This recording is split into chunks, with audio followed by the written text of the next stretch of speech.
Tadi pagi ada yang menyampaikan tulisan bagus sekali. Ya. Apa sih sabar itu? Sabar itu tanpa tepi. Apa ikhlas? Ikhlas itu tanpa tapi. Bagus itu. Sabar itu tanpa tepi.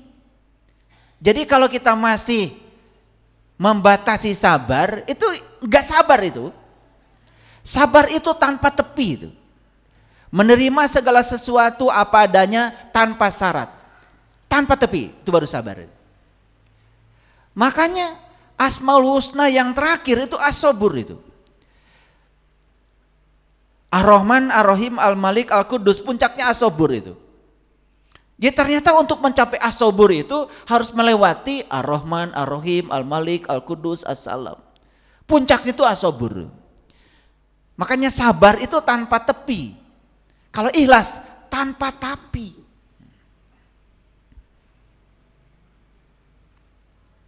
Nih saya kasih tahu ya. Kalau bisa tapi itu dihapus aja dari ingatan kita.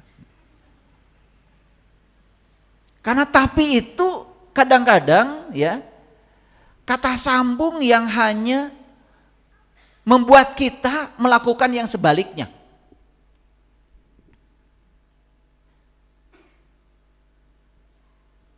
Saya ikhlas, tapi betul nggak? Jadi tapi itu menggugurkan kalimat pertama. Jadi menegasikan kalimat yang diucapkan duluan, tapi itu. Betul nggak? Jujur ya, sering nggak mengatakan tapi? Wah, bukan sering. Frekuensinya tinggi sekali ya mengucapkan itu. Coba lihat. Ikhlas, falak, nas. Falak itu apa? Falak itu subuh. Subuh itu apa? Subuh itu transisi dari gelap ke terang. Ingat ya. Falak itu subuh. Sebelum subuh ada lagi fajar. Fajar, subuh, baru terang tuh. Jujur ya saya tanya. Bayangan terpendek dalam hidup terjadi jam berapa?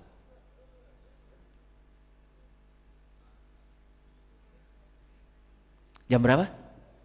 Jam 12.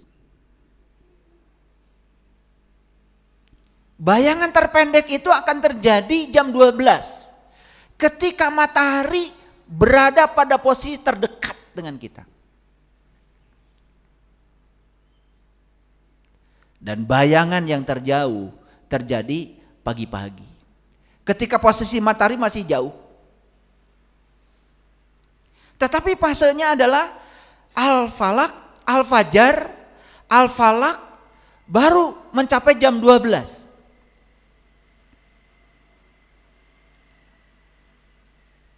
Makanya di dalam Al-Quran surat Al-Fajar itu ada kata-kata begini. Demi yang genap dan yang ganjil. Demi yang 10. Betul gak? Ngerti gak itu? Ya habis kalian cuma baca doang. Gak pernah mikir. Makanya kalau ingin mempelajari Quran menggunakan metode Sokratik namanya itu. Segala hal yang ada dipertanyakan. Kalau kita mempertanyakan akan ada aliran jawaban.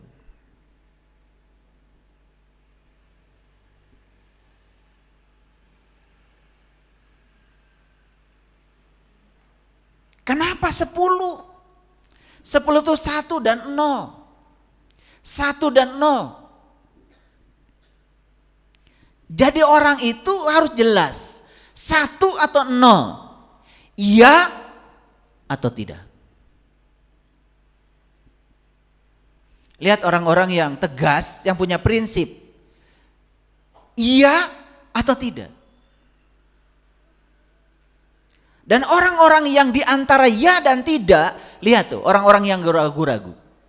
Saya kasih tahu. Keraguan-raguan adalah pengkhianat terbesar dalam hidup.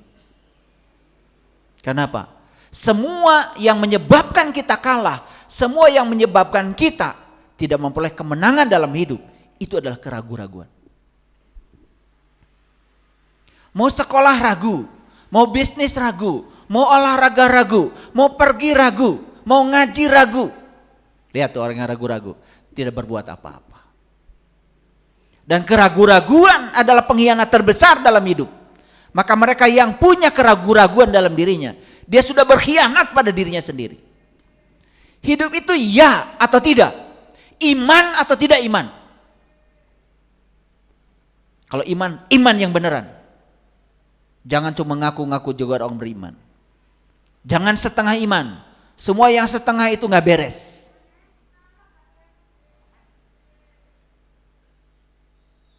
Setengah manusia.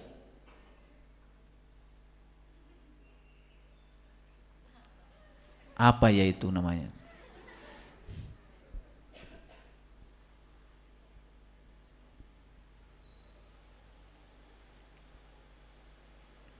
Demi yang ganjil dan yang genap. Perhatikan saya. Ganjil, genap. Tahu bedanya? Dulu cuma belajar matematika, ini bilangan ganjil, 1 ganjil, 3 ganjil, 5 ganjil, 7 ganjil gitu. 2 genap, 4 genap, 6 genap gitu. Ini bukan cerita aritmatika. Quran itu cerita pesan yang luar biasa. Ganjil, genap. Kenapa malam Lailatul Qadar katanya terjadi pada malam ganjil? Yang kelompok ini saumnya duluan. Yang kelompok ini saumnya beda sehari.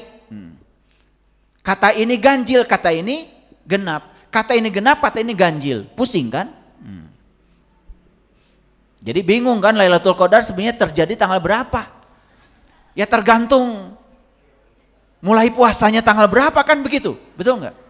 Jadi pesannya jadi dangkal. Lailatul Qadar itu malam 1000 bulan, terangnya 1000 bulan. Untuk mencapai terang 1000 bulan, kamu harus mencapai ganjil. Ganjil itu kebalikan dari genap. Ayo lihat saya semuanya. Ada orang marah-marah sama kita. Perhatikan. Orang itu baik apa buruk?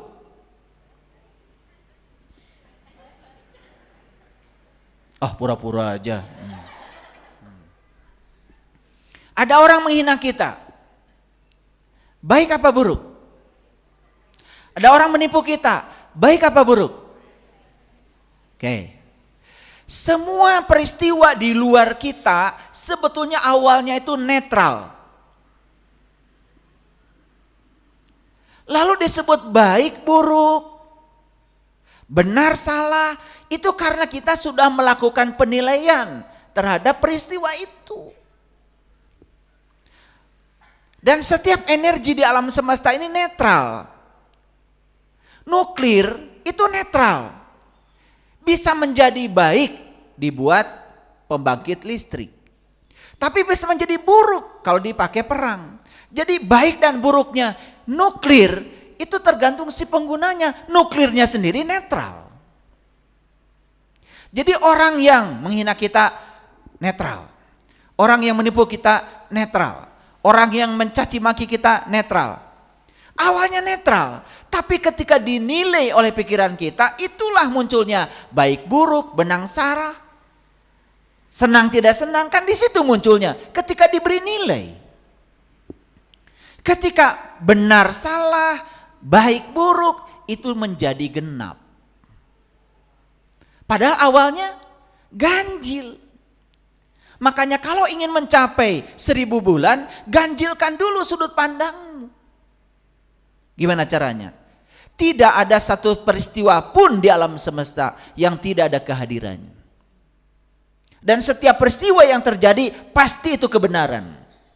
Kebenaran adalah kebenaran. Tidak bisa dinilai benar salah. Matahari tetap saja matahari walaupun orang buta tidak melihatnya. Madu tetap saja madu walaupun orang sakit tidak merasakannya. Kebenaran tetap saja kebenaran. Tidak perlu persetujuan.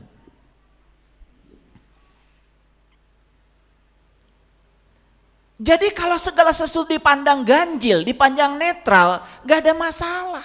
Menjadi masalah ketika dipandang benar salah, baik buruk, itulah yang disebut dengan genap. Makanya ketika kita masuk dalam kegenapan yang disebut dengan dualitas, maka kita akan terjebak pada masalah. Tapi kalau ganjil sudut pandang kita gak ada masalah. Makanya Nabi Musa ketika akan diundang oleh Allah untuk memasuki Al-Muqaddasi tua, diabadikan di Quran surat Toha. Apa kata Allah? Hai Musa, lepaskan kedua terompahmu agar kamu bisa memasuki Al-Muqaddasi tua, tempat suci tua. Jadi Nabi Musa diundang oleh Allah untuk bertemu dengan Allah di rumahnya Allah yang sebenarnya. Tapi untuk masuk rumahnya Allah, syaratnya kata Allah, lepaskan kedua terompahmu. Apa terompah?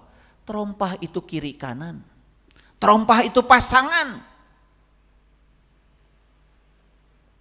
Lepaskan kedua terompah berarti lepaskan benar salah, baik buruk. Netralkan pikiranmu. Karena semua asalnya netral. Menjadi baik, buruk, benar, salah. Karena dinilai oleh kamu sendiri. Siapa yang menilai? Pikiran. Siapa pikiran? Pikiran yang menilai kalau tidak terterangi oleh cahaya ilahi. Bahkan saat dia menilai bisa salah persepsi, salah proyeksi, salah interpretasi. Karena apa? Saat pikiran menilai tergantung berapa tinggi knowledge-nya dia. Berapa tinggi kesadaran dia. Berapa sadar dia. Bayangkan orang pengetahuan tidak punya, kesadaran tidak punya, dia tiba-tiba memberikan penilaian. Udah pasti penilaian berdasarkan referensi dia, berdasarkan patokan dia. Betul apa tidak?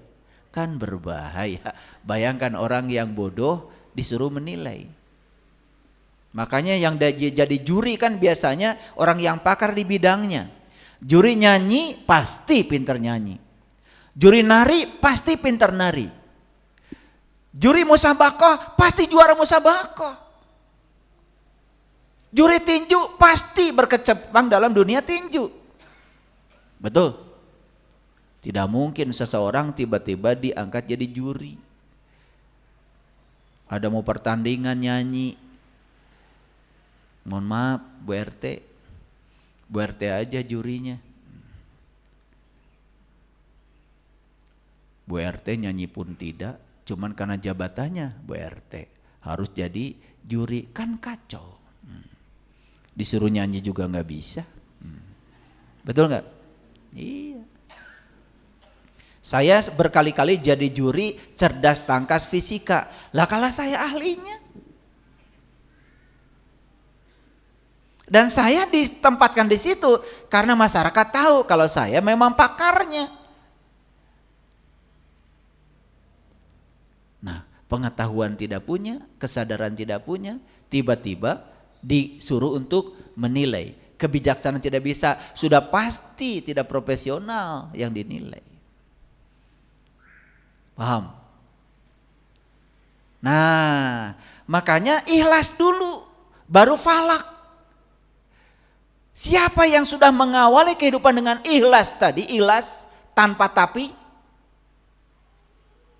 peluang untuk mencapai al-falak, subuh kesadaran besar, dan peluang untuk menjadi nas, manusia semakin besar. Jadi sebetulnya nas itu, manusia itu bukan orang. Manusia itu adalah orang yang sudah mencapai puncaknya kesadaran, sudah mencapai sidrah al-muntaha, sudah mengenal jati dirinya. Jadi pertanyaan terakhir dari saya, Bapak Ibu, orang apa manusia?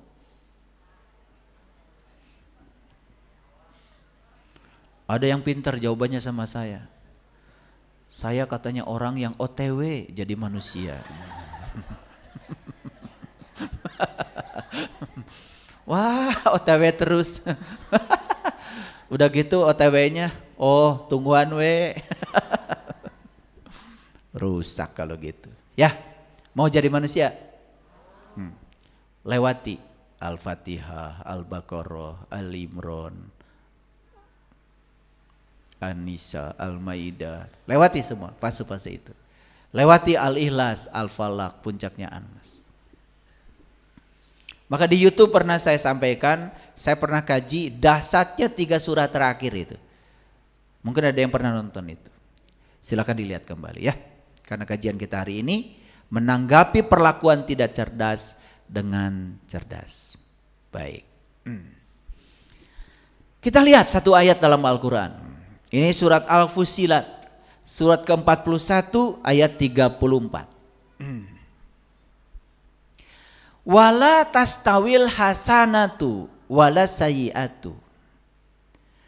Dan tidaklah sama kebaikan dengan kejahatan, kata Allah. Tidak sama kebaikan dan kejahatan, kata Allah. Tolaklah kejahatan itu dengan cara yang lebih baik, itu kata Allah. Jadi Allah sendiri mengatakan gak boleh melawan kekosongan dengan mengosongkan kekosongan. Gelas yang kosong tidak akan pernah bisa isi dengan marah-marah pada kekosongan. Karena satu-satunya meniadakan kekosongan gelas ini isi dengan air. Ketika diisi dengan air dalam sekejap kekosongan hilang. Jangan melawan kejahatan dengan kejahatan. Lawan kejahatan dengan kebaikan. Lawan kejahatan dengan cinta kasih, kata Allah. Dan ini harus praktek. Nih hadirin, kalau cuma dengerin kajian kayak gini, Bapak Ibu tidak akan merasakan dahsyatnya ini. Tapi kalau dipraktekkan, luar biasa.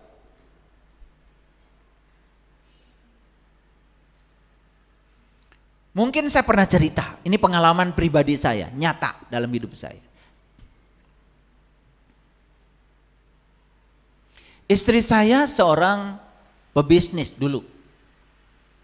Bisnis di dunia konveksi. Maju bisnisnya.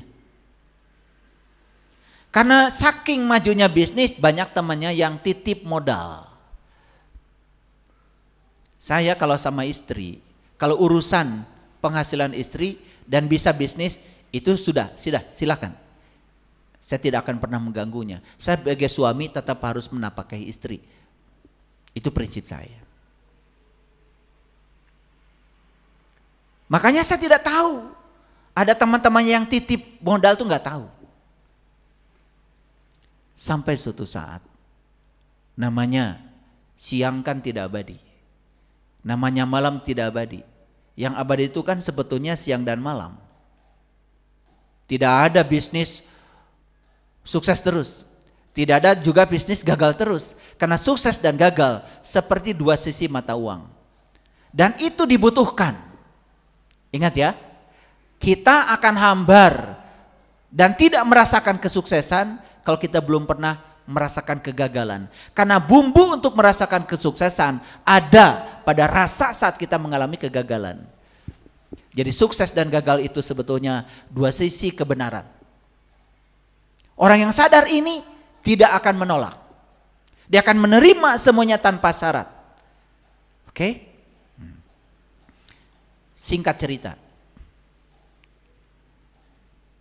Modalnya istri saya itu dibawa pergi sama temannya sendiri. Nah, orang yang naruh modal ini sebenarnya setiap bulan sudah mendapatkan keuntungan. Kalau dihitung, keuntungan yang dia dapat selama ikut berbisnis sudah melampaui modal yang disimpan. Tapi muncul lagi keserakahan. Apa itu? Tetap saja untung tiap bulan pengen dapat, modal pengen tetap. Tetapi yang diharapkan tidak tercapai. Apa yang terjadi? Istri saya juga saat itu mengalami situasi karena saking tidak tahannya. Itu belajar, proses belajar. Ambruk tuh istri saya. Tuh istri saya. Sampai mengalami lumpuh. Dalam posisi lumpuh itu, orang ini datang menggunakan baju dinas, sepatu dinas, dan sepatunya itu digunakan untuk menginjak-injak istri saya yang sedang lumpuh itu. Dalam keadaan tidak berdaya. Bayangkan, sudah tidak berdaya saja harus memenuhi keinginan dia. Lalu saya bilang, saya PNS, saya punya gaji. Hitung berapa uang yang kamu butuhkan dan ambil semua gaji saya. 6 tahun saya tidak punya gaji.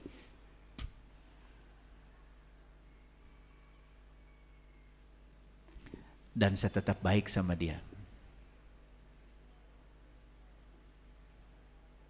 Bahkan sampai sekarang. Butuh uang pasti telepon saya.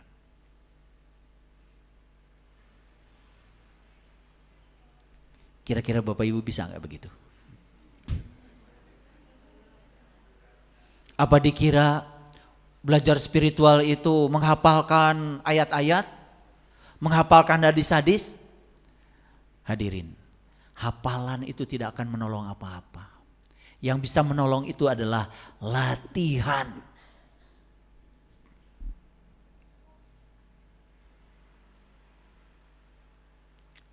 Bahkan ada satu kejadian lebih dahsyat lagi. Dan saya tidak malu menceritakan ini. Dari kasus yang tadi itu, bahkan istri saya dimasukkan ke penjara tanpa salah. Kerjasama dengan aparat hukum hanya untuk memuaskan hawa nafsunya sendiri. Dan kami, saya dengan istri sampai sekarang tetap baik. Bahkan kalau oleh-oleh buat mereka paling besar.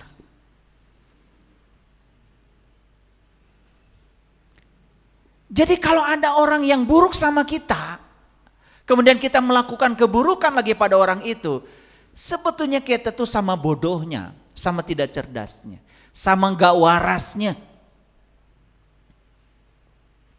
Coba Bapak Ibu, latihan yang kecil aja. Tetangga pelit misalkan. Yang kecil aja, nggak usah yang gede-gede kayak tadi, nggak usah. Ya, latihannya kecil-kecil aja. Ya, pokoknya pergi kemana-mana, pokoknya buat tetangga yang paling pelit ini, coba berikan oleh-oleh yang paling istimewa itu. Saksikan saya, akan mengalami perubahan yang luar biasa. 1, orang itu akan malu. 2, bisa jadi kita mengubah dengan akhlak kita. Orang yang pelit menjadi baik. Dan saya sudah membuktikan dalam hidup saya. Ternyata selama ini kita keliru. Ketika gelas kosong kita berteriak pada kekosongan. Dan berharap gelas isi. Itu adalah tindakan yang bodoh. Gelas kosong hanya bisa diisi dengan air. Kekosongannya hilang dalam sekejap. Hanya itu yang disebut dengan cara cerdas. Yuk sekarang, mau terus menerus melakukan tindakan bodoh? Atau kita mau mengambil tindakan cerdas? Orang marah-marah sama kita, maafkan.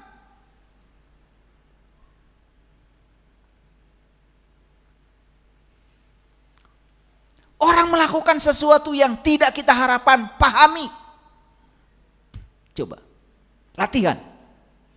Dan ini harus dilatih dalam hidup. Percuma ngaji kalau nggak latihan. Kalau tidak mau latihan, jangan dengerin kajian saya. Latihan.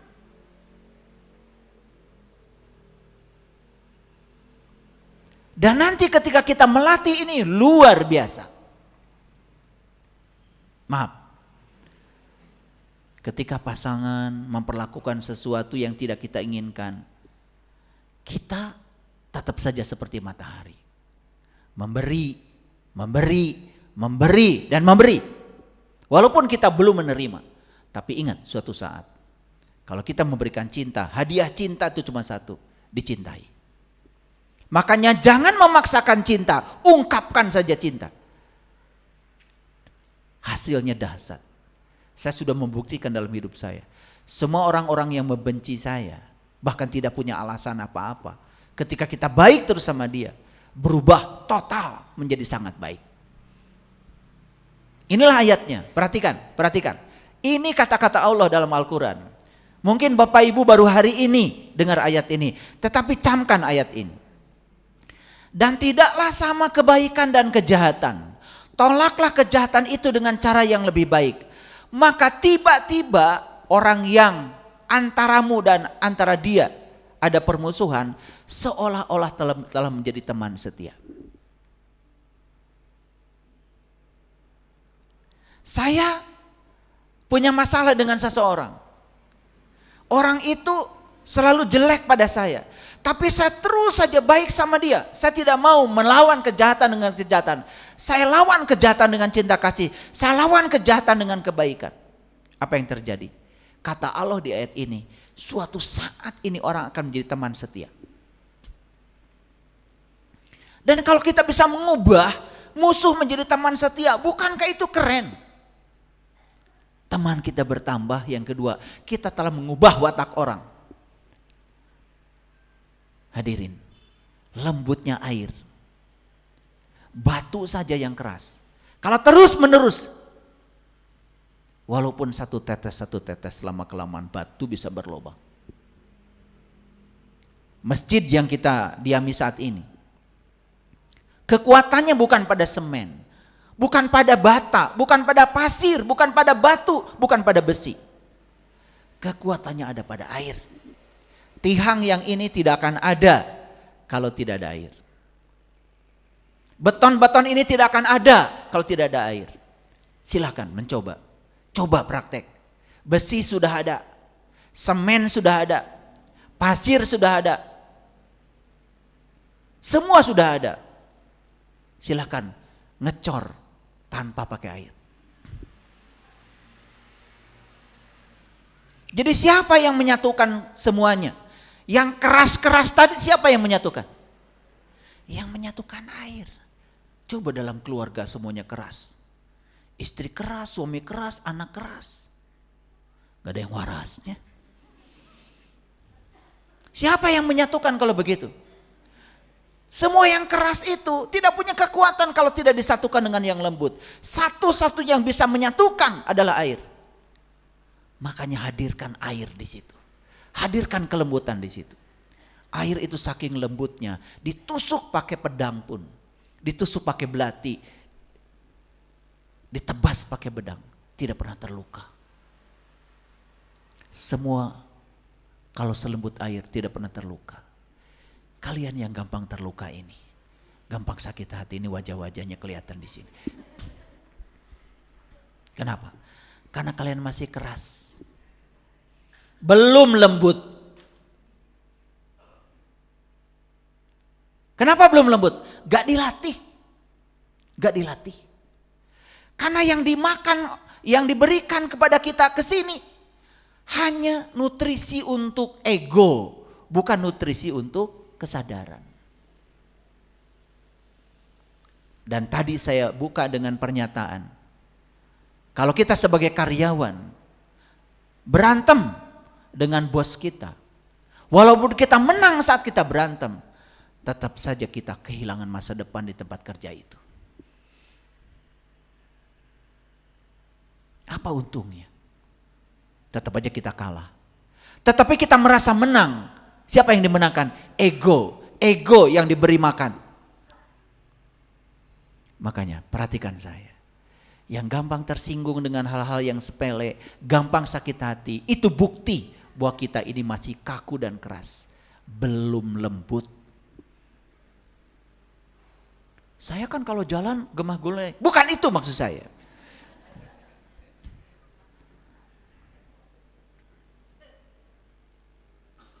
Paham? Yuk sekarang, apa pesan ayat ini?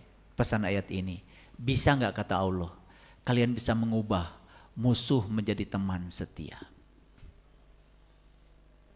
Bisa nggak gitu? Ini pesan Allah loh, bukan pesan saya. Catat itu Quran surat Al-Fusilat surat 41 ayat 34. Pesannya sangat sederhana. Keywordnya, kata kuncinya, bagaimana kita bisa mengubah musuh menjadi teman setia. Satu-satunya cara adalah jangan lawan kejahatan dengan kejahatan, lawan kejahatan dengan kebaikan. Siap nggak? Siap apa tidak? Siap. Udah mulai kelihatan. Katanya mau hidup berkelimpahan, mau hidup istimewa, mau hidup penuh cinta. Ya, baru dikasih tantangan begini aja jawabannya kayak gini. Siap apa tidak? Gitu.